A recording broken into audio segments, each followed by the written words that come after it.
உருவாய் அருவாய் உளதாய் இலதாய் மறுபாய் மலராய் மணியாய் ஒழியாய் உருவாய் அருவாய் உளதாய் இலதாய் மறுபாய் மலராய் மணியாய் ஒழியாய் கருவாய் உயிராய் கதையாய் விதியாய் கருவாய் உயிராய் கதையாய் விதியாய் கூறுவாய் வருவாய் அருள்வாய் கோகனே கூறுவாய் வருவாய் அருள்வாய் கோகனே உருவாய் அருவாய் உளதாய் இலதாய் மறுபாய் மலராய் மணியாய் ஒளியா.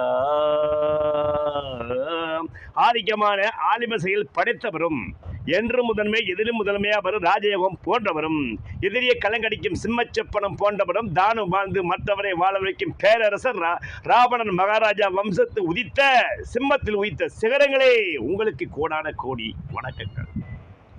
மகம் 1ஆம் மகம் 2ஆம் மகம் 3ஆம் மகம் 4ஆம் மகம் நட்சத்திரத்தில் பிறந்தவர்களாக இருந்தாலும் சரி, பூரம் 1ஆம் மகம் 2ஆம் மகம் 3ஆம் மகம் 4ஆம் மகம் நட்சத்திரம் அவதாரம் செய்வர்களாக இருந்தாலும் சரி, உத்திரம் 1ஆம் மகம் நட்சத்திரம் இருந்தவர்களாக இருந்தாலும் சரி, நீங்கள் அனைவரும் மகா அதிர்ஷ்டசாலிகளே. ஏனெனில் காலபுருஷனுக்கு 5 என்று சொல்லக்கூடிய பூர்வ புண்ணியஸ்தானம் தான் சிம்மராசி.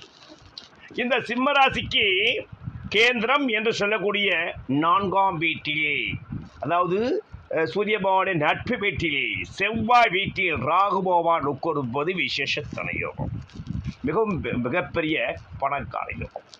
அதாவது கேந்திரம் என்று சொல்லக்கூடிய ரிஷப லக்னத்துக்கு 7இல் ராகு பகவான் உச்சம் பெறுவது விசேஷம். பொதுவாகவே கரும்பாம்பு என்று சொல்லக்கூடிய ராகு பகவான் 1ஆம் இடம் 4ஆம் இடம் 7ஆம் இடம் 10ஆம் இடத்தில் உட்கார்ந்து அந்த இடத்தில் கேந்திரம் பெற்று அதை லக்னாதிபதி ஆட்சி பெற்று அல்லது கேந்திரம் பெற்று குரு பகவான் பார்க்கும் பொழுது இந்த ராகு பகவான் அபரிதமான செல்வாக்கு யோகம் பெற்றவராக இருக்கின்றார். அந்த வகையில் ரிஷப லக்னத்துக்கு 7இல் விருச்சிகத்தில் ராகு 7இல் உச்சபலம் பெற்று கேந்திர பலம் பெறுவது திக்பலம் பெறுகிறார். பாதாள திறவுகோள் ரகசியங்களை இந்த ஜாதருக்கு அளவுக்கு அதிகமான அள்ளி கொடுக்கும் வல்லமை பெற்றவராய் இந்த கரும்பாம்பு என்று சொல்லக்கூடிய ராகு இருக்கின்றார். அப்படிப்பட்ட சிம்மராசிக்கு 4 என்று சொல்ல விருச்சிகத்தில் சூரியனும் சந்திரனும் இணைந்து அமாவாசை யோகத்தில் அமையப்பெற்றவர்களுக்கு விருச்சிகத்தில் ராகு வரும்போது விசேஷ தனயோகத்தை ராகு திசையில் செய்யும். அதாவது பேசும் அந்த கேந்திரத்தில் ராகினிக்க பிரபலனா ராஜாக்கள் சேவையுள்ளோ வீசுகின்ற தனம் படைத்து சீமானாகி விதரணையா வாழ்ந்திடுவான். இன்னது கேளு தேசுபெரு பட்டாடை அணிகள் சேர்ப்பெண் தெவிட்டாத வாழ்க்கையுள்ளோன் திரண்ட கேத்தி மாசில்லா மன்னவனாய் பல நாள் மட்டும் என வாழ்ந்திருப்பா என உரைத்தோர் முனிவோர்தானே என்று புலிப்பாணி சித்திரத்தில் கூறுவது போல தசம கேந்திரம் என்று சொல்லக்கூடிய சந்திரனுக்கு 4இல் ராகு உட்காருவதும் கேந்திரத்தில் லக்னத்துக்கு 7இல் ராகு உட்காருவதும் விசேஷ தனயோகம் ஆகும்.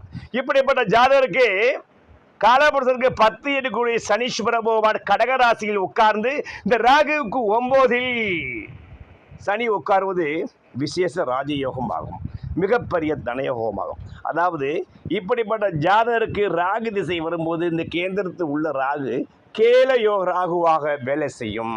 இது ஒரு மிகவும் விசேஷமான தனயோகம். பல 100 கோடி ஆயுதங்கள் ஜாதகங்களை ஆராய்ந்து பார்த்தால் சந்திரனுக்கு 4இல் ராகு உட்காருவதும் கேந்திரமான லக்னாதிபதிக்கு 4இல் ராகு உட்காருவதும் லக்னத்துக்கு 7இல் 4இல் 10இல் ராகு உட்காருவது ஒரு சிலருக்கு மட்டுமே அமையும். இப்படிப்பட்டவர்கள் லக்னாதிபதி சுக்கிரனா வரும்போது ரிஷப லக்னத்துக்கு அவர்கள் சதுர்த்தசி திதியிலும் பிறந்திருந்தால் இது சுக்கிரன் இங்கு விசேஷ தனயோகமாக கேந்திரத்தில் உள்ள சுக்கிரன் மிகப்பெரிய விசேஷ தனயோகத்தை இந்த ஜாதருக்கு செய்வதே நிதர்சனமான உண்மை. பொதுவாகவே இந்த ரிஷப லக்ன ஜாதருக்கு லக்னாதிபதி என்று சொல்லக்கூடிய சுக்கிர பகவான் சிம்மத்தில் அமைவதும் சிம்மத்தில் சூரிய பகவான் ஆட்சி பெறுவதும் அங்கு சந்திர பகவான் உட்கார்ந்திருக்கும் விதி கதி மதி என்று சொல்லக்கூடிய மூவரும் ஒரே நீர்கொட்டு பாதையே சிம்மராசி என்று சொல்லக்கூடிய அந்த அஷ்ட ஐஸ்வர்ய ஸ்தானமான, அதாவது யோகஸ்தானமான பூர்வ புண்ணியஸ்தானமான சிம்மத்தில் 3 முக்கூட்டு கிரகங்கள் உட்கார்ந்து காலபுருஷனுக்கு 9 என்று சொல்லக்கூடிய குரு பகவான் மேசராசியில் உட்கார்ந்து கூட விசேஷத்தன பார்வையை 5வது விசேஷ அற்புத பார்வை இந்த சிம்ம ராசியில் உள்ள லக்னாதிபதியையும் சூரியனையும் சந்திரனையும் பார்க்கும்போது அபரிமிதமான செல்வாக்கு யோகம் பெற்று மிதமிஞ்சிய தனம் படைத்தார் இப்பூமியில் வளவரும் ராஜயோகம் பெற்றவராயிருப்பார். இது இவர்கள் வாங்கி வந்த வரம் என்றே கூறலாம்.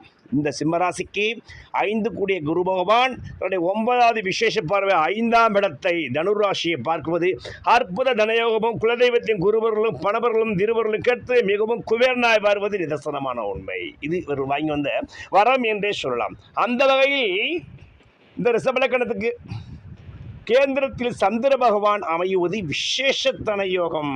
இந்த சந்திரனுக்கு 12இல் சனி உட்காருவது விசேஷத்தன யோகம்.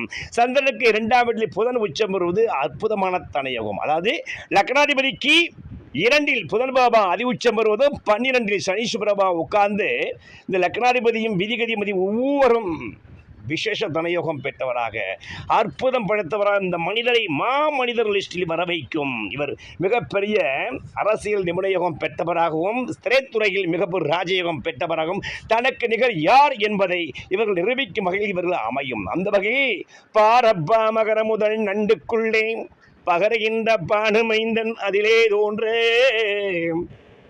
சீரப்பா செலுமதியும் கேந்திரவேரே சிவ சிவா என்ன சொல்வேன் அரசன் ஜென்மம் ஆரப்பா அகிலங்கள் எல்லாம் ஆறாம் அப்பனே அரசனுடைய கொடியை பார்த்து நாரப்பா நகைக்குதடா சீமான் சூளை நன்றாக புலிப்பாணி நவிந்திட்டேனே என்று புலிப்பாணி சித்தர் கூறிய போல இந்த மகரம் கும்பம் மீனம் மேஷம் ரிஷபம் மிதுனம் கடகம் என்று சொல்லக்கூடிய நன்று ராசி 6 ராசிக்குள் பானுமைந்தன் சனீஸ்வரபா வந்து சந்திர கேந்திரத்தில் லக்னாதிபதி அமைந்து இப்படிப்பட்ட ஜாதகர் மிகப்பெரிய தனயோகம் பட்டவராகவும் அரசியல் நிபுணயோகம் பட்ட அளவருக்கும் குபேரயோகம் பட்ட மிகப்பெரிய ராஜாவாய் குபேர சக்கரவர்த்தியா சாகசத்தில் மகா சக்கரவர்த்தியா வாழ்ந்து அனைவரையும் போஷிக்கும் குறுநில மன்னராக வளவரும் ராஜயோகம் பெற்றவராய் இருப்பாய் என்பது நிதர்சனமான உண்மை உண்மை உண்மை.